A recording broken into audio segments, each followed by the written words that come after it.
Gil, Alex Karp called this a revolution. He made clear that the company is poised to benefit as global conflict rises, especially with China.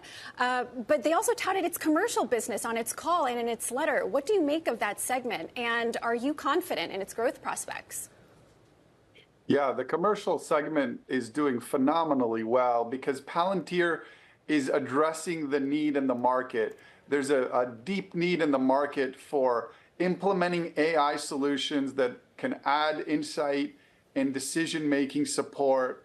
And Palantir has a combination of an existing set of products that they've developed over the years, as well as a very strong professional services group that can help companies implement AI solutions quickly. They're uniquely positioned to do that, and they're really riding the AI wave right now. So does that vindicate a price-to-earnings ratio, a price versus future earnings that is currently trading at almost 200 times? This is a phenomenal valuation. Yes, it is. It's orders of magnitude higher than comparable companies, but the reality is that right now there is no comparable company.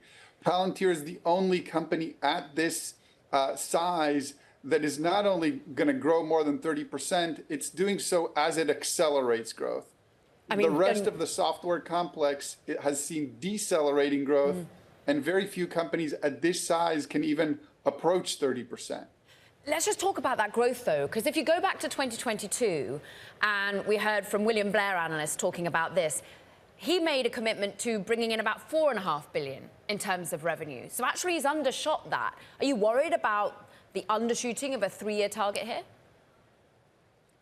Not right now, because again, on the commercial side, they have a tremendous amount of momentum with enterprise customers that want AI solutions to quickly go into Palantir to do that. And then on the government side, they're having great success with Department of Defense, which is likely to continue under this administration, given the focus on digital, given the focus, the proximity of people in Palantir to this administration. And then they also have really big wins, like in the UK, National Health Services. That drove a lot of the growth this quarter as well. So they're hitting on all cylinders right now.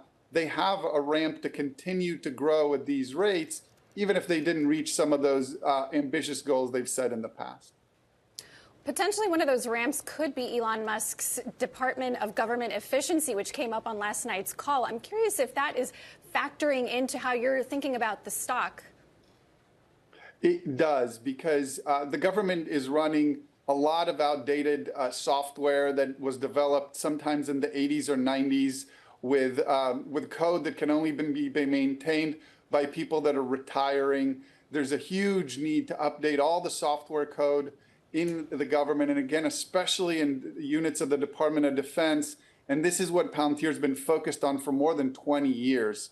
So with a little bit more of a sense of urgency from the government, Palantir is very well positioned to get a lot more of that business. Again, extending the ramp in the government sector where previously maybe they were still fighting for turf. Now they have a much more straight line towards getting that progress. But international growth, Gil, that's going to be hit if we do see geopolitical tensions. And they are seeming to lose that sort of growth trajectory in an international sales perspective.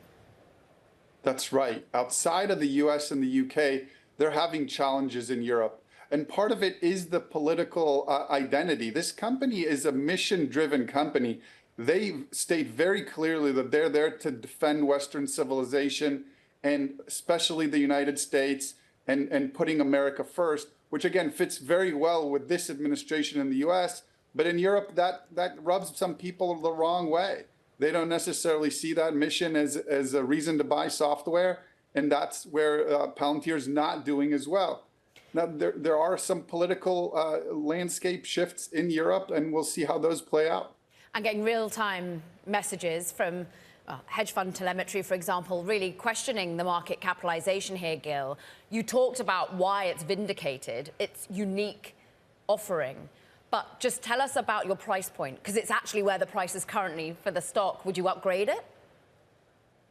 We prefer other companies that have similar growth trajectories and similar ramps. Specifically, in this case, Snowflake and Datadog will also ride the AI wave in their own way, and they're trading at a fraction of the multiple. So if Palantir is trading at 70 times revenue and 170 times cash flow, Snowflake and Datadog are trading more like 15 times revenue and 50 times cash flow, which are much more palatable valuations.